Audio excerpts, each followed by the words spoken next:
Hello everyone, इस video में हम पढ़ेंगे क्लास 8 हिस्ट्री का chapter 4 tribals, Dikus and the vision of golden age के क्वेश्चन आंसर्स। तो देखिए, पहला क्वेश्चन जो है वो एमसीक्यू वाले हैं। Birsa was born in the family of Mundas. तो जो उनकी जो कास्ट थी वो थी मुंडा, तो इसलिए इनका पूरा नाम था बिरसा मुंडा। नेक्स्ट है question, Mundas is a tribal group that lives up in the Chhota Nagpur reason. तो छोटा नागपुर रीजन जो है ना वो झारखंड और बिहार वाले जो पार्ट में पड़ता है। तो छोटा नागपुर रीजन में ये जो है मुंडा ट्राइबल ग्रुप रहते थे। बिरसा मुंडा फॉलोअर्स वर, बिरसा मुंडा के जो फॉलोअर्स कौन कौन थे? संथल और ओरियंस और संथल्स दोनों ही जो हैं बिरसा मुंडा के फॉलोअर्स हुआ करते थे। मतलब इनको माना कर काफ़ी ज़्यादा मानते थे। इनके जो फॉलोअर्स क्या होते हैं, देखिए, अगर आप किसी की बात मानते हैं, आप किसी को मानते हैं कि वो इंसान सही है, तो आप उसके फॉलोअर हो जाते हैं। तो संथल्स और ओरियों जो थे ये ओरांग्स और संथल्स जो हैं बिरसा मुंडा के फॉलोअर्स थे। नेक्स्ट है डोंगरिया खांडला ट्राइब इज़ फ्रॉम। तो डोंगरिया ट्राइब जो था ना, ये हमारा उड़ीसा जो हमारा रीजन है, उड़ीसा स्टेट का, उधर से ये लोग बिलोंग करते थे, डोंगरिया। और साल तो एक ट्री है जो वही इधर हमारा छोटा नागपुर प्लाट्यू और इस वाले रीजन में हमें मिलता है, साल ट्री। और खोंड जो थे वो कहाँ पर रहते थे? तो हम लोगों ने अभी इससे पहले भी देखा था, खोंड जो है वो उड़ीसा वाले रीजन में थे। Mahua flower is use to make alcohol. तो महुआ जो है, शायद आपने टीवी चैनल भी देखा होगा, टीवी पे भी आता है महुआ चैनल। तो इसको एल्कोहल, शराब बनाने के लिए महुआ फ्लावर जो होता है उसका इस्तेमाल किया जाता है। अब भोटियाज जो है वो उत्तराखंड में होते हैं। देखिए यहाँ पे उत्तरांचल है, बट अब स्टेट का नाम उत्तराखंड हो गया। तो भोटियाज जो हैं वो उत्तराखंड में मिलते हैं, उत्तराखंड वाले रीजन में। नेक्स्ट है sleepers are horizontal plank of wood on which railway track are laid. तो स्लीपर्स जो हुआ करते थे ना, आजकल जो हैं, पहले आज के टाइम में क्या है, लोहे के बनाए जाते हैं। जो रेलवे के ट्रैक हैं, रेलवे की पटरी, पहले क्या है वो उसकी लकड़ी की बनाई जाती थी। वो हॉरिजॉन्टल इस तरीके से, देखिए, ऐसे ऐसे करके ले डाउन की जाती थी हॉरिजॉन्टल ट्रैक्स। तो पहले लकड़ी की होती थी, अब जो है वो हमारी लोहे की बनने लगी हैं। तो इसका आंसर रेलवे ट्रैक हो जाएगा। तो झुम cultivation is a form of north east India. मतलब झुम कल्टिवेशन जो है वो नॉर्थ ईस्ट इंडिया में काफ़ी ज़्यादा फॉलो किया जाता है। इसको स्लैश एंड बर्न एग्रीकल्चर भी हम कहते हैं। रिजर्व फॉरेस्ट जो है उसमें टिम्बर होता है। टिम्बर मतलब लकड़ी, पेड़ होते हैं जो रिजर्व फॉरेस्ट होते हैं उसमें। और इसमें है next, Verrier Elwin visited the land of Baigas. तो ये 1930 में इन्होंने विजिट किया था। अब नेक्स्ट है द सोमग्राम संघ वॉज अ रिवोल्ट। तो ये सोनोग्राम समंग जो था ये एक रिवोल्ट था, मतलब आंदोलन था। और सोनग्राम समंग टुक प्लेस इन 1906 इन असम। तो कहाँ पर हुआ था ये? असम में हुआ था 1906 में। Birsa was a worshipper of Vishnu. तो बिरसा मुंडा किसकी वर्शिप करते थे, पूजा करते थे? लॉर्ड विष्णु की। Birsa died in 1900। तो इनकी डेथ 1900 में हो गई थी। अब क्वेश्चन स्टार्ट हो जाते हैं। What problems did shifting cultivators face under British rule. तो शिफ्टिंग कल्टिवेटर्स जो हुआ करते थे वो ऐसा करते थे कि पहले जैसे कि जंगल है, जंगल को काटा, कुछ एरिया जंगल का छोटा सा एरिया काटा, उसको जलाया और उसकी जो राख हुई उसको मिट्टी में मिला करके और वहाँ पर अपनी खेती बाड़ी करने लगते थे। तो ये इसी तरीके की खेती किया करते थे। मगर ब्रिटिशर्स कहते थे भाई इन पे टैक्स कैसे लगाएंगे अगर ये लोग हमेशा घूमते रहेंगे। तो इन लोगों ने कहा कि भाई एक ही जगह रहना पड़ेगा। तो इस तरीके से जो पहले शिफ्टिंग कल्टिवेशन करते थे उनको दिक्कत होती थी। तो देखते हैं answer. The British wanted tribal groups to settle down and become peasant cultivators because it was easier to control and administer them than people who were always on move. तो देखिए, अब ऐसे लोग जो हमेशा घूमते रहते हैं उनको कंट्रोल करना, एडमिनिस्टर करना, उन पे शासन करना तो बड़ा मुश्किल होता है। और जो हमेशा घूमते रहते हैं तो बड़ी दिक्कत हो जाती है। इसलिए कि भाई सेटल हो जाओ, पीजेंट कल्टिवेटर बन जाओ, मतलब कल्टिवेट करो, किसान बन जाओ तुम, ऐसा बोला। British wanted a regular revenue source for the state, की मतलब कर मिलता रहे हमारे राज्य को, ब्रिटिशर्स ऐसा चाहते थे। सो द झुम cultivators who took to plough cultivation often suffered since their fields did not produce good yields। तो वो क्यों सफ़र करते थे? क्योंकि उनके जो खेत हुआ करते थे उसमें बहुत ज़्यादा अच्छी फसल नहीं होती थी। पहले जो वो शिफ्टिंग कल्टीवेशन करते थे उसमें अच्छी फसल होती थी, मगर ब्रिटिशर्स को तो अपने रेवेन्यू से मतलब था, तो इस वजह से जो शिफ्टिंग कल्टीवेटर्स थे उनको काफ़ी दिक्कतों का सामना करना पड़ रहा था। नेक्स्ट है, how did the powers of tribal chiefs change under colonial rule. तो ट्राइबल चीफ्स जो थे, ट्राइबल चीफ्स हुआ करते थे, जो ट्राइबल का मतलब हो गया जो कबीले वाले इलाके होते थे, जो कबीले के मालिक सरदार हुआ करते थे, वो उनकी पावर किस तरीके से बदल गई जब ब्रिटिश शासन आया या फिर कॉलोनियल रूल आया।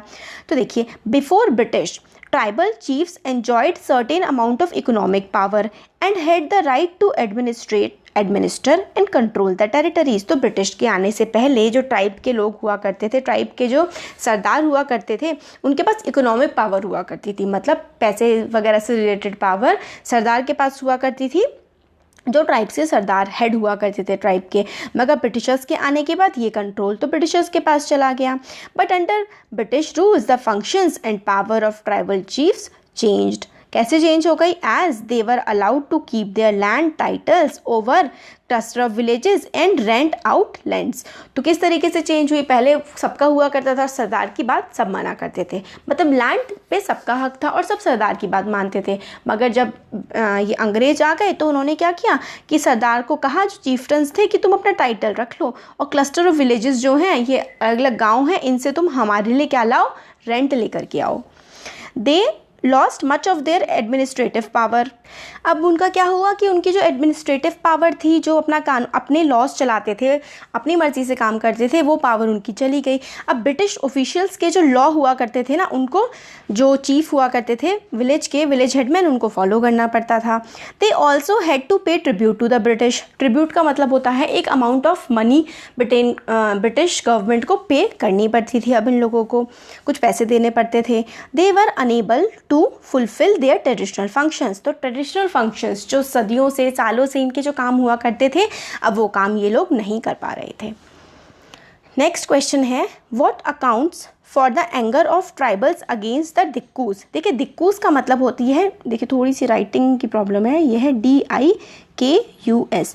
तो एंगर मतलब ट्राइबल लोग, ये जो दिक्कूज थे, इनसे किस वजह से जो है नाराज़ हो गए थे या फिर गुस्साई लोग हो गए थे।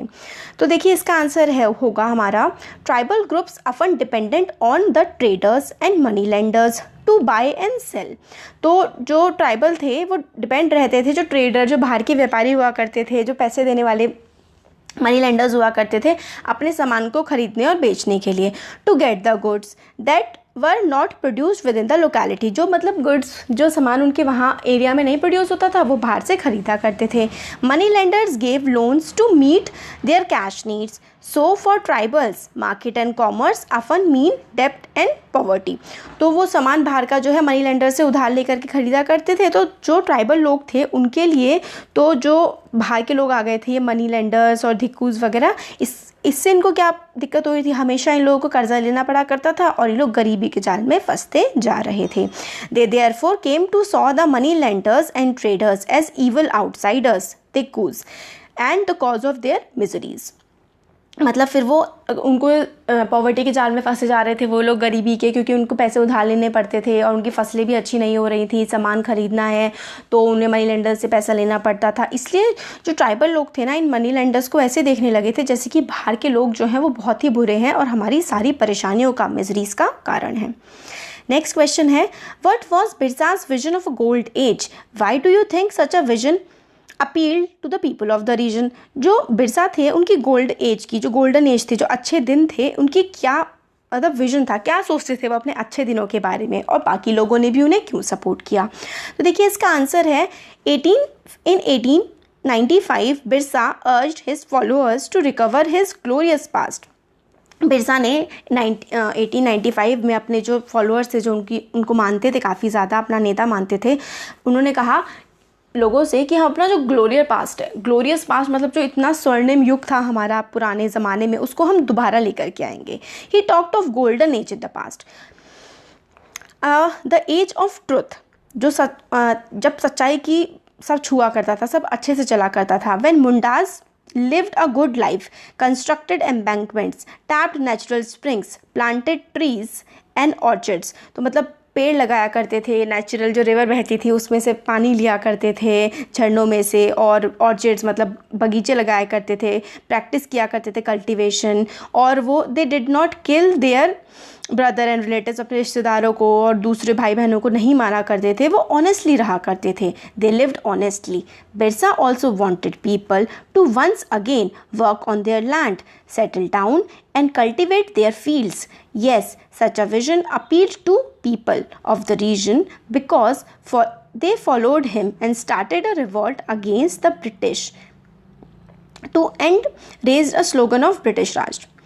Slogan against British Raj. तो मतलब हाँ, बिरसा मुंडा लोगों से कहते थे कि हमारी जो गोल्डन एज वापस आएगी, हम लोग अपने लैंड पे सेटल हो जाएंगे, अपने फील्ड्स में दोबारा से काम करेंगे, अपने इलाके में हमारा राज होगा, जैसे हम पुराने ज़माने में पुराने समय में अपने अच्छे से रहा करते थे, पेड़ लगाया करते थे, अपनी नदियों से पानी लिया करते थे, ये सब हम करेंगे. तो लोगों को ये बातें बड़ी अच्छी लगी और लोगों ने बिरसा मुंडा की बात मान करके ब्रिटिशर्स के खिलाफ रिवोल्ट कर दिया. नेक्स्ट क्वेश्चन है, What was the significance of Birsa revolt? Birsa revolt की सिग्निफिकेंस क्या थी, इंपॉर्टेंस क्या थी? तो देखिए इसका आंसर हो जाएगा, the movement was significant in at least 2 ways. कम से कम 2 तरीके से ये मूवमेंट काफ़ी ज़्यादा इंपॉर्टेंट थी. तो पहला हो जाएगा इसका, it forced colonial government to introduce laws so that the land of the tribals could not easily taken over by the Dikus. तो इसने फोर्स किया कॉलोनियल गवर्नमेंट को ऐसा लैंड इंट्रोड्यूस करने के लिए कि मतलब ऐसा लॉ बनाने के लिए कि जो ट्राइबल्स की ज़मीनें हैं ना वो ऐसे ही बिना मतलब ना छीन ली जाएं. It showed that the tribal people had the capacity to protest against injustice and their anger against colonial rule. और इस ट्राइबल रिवोल्ट ने ये दिखाया कि ट्राइबल लोगों के पास कैपेसिटी है, क्षमता है कि वो अन्याय के खिलाफ लड़ाई कर सकते हैं, और अपना जो एंगर, उन्होंने अपना गुस्सा दिखाया कॉलोनियल रूल ब्रिटिशर्स के खिलाफ. तो चैप्टर के क्वेश्चन आंसर्स का एक्सप्लेनेशन हो गया है. Thank you so much.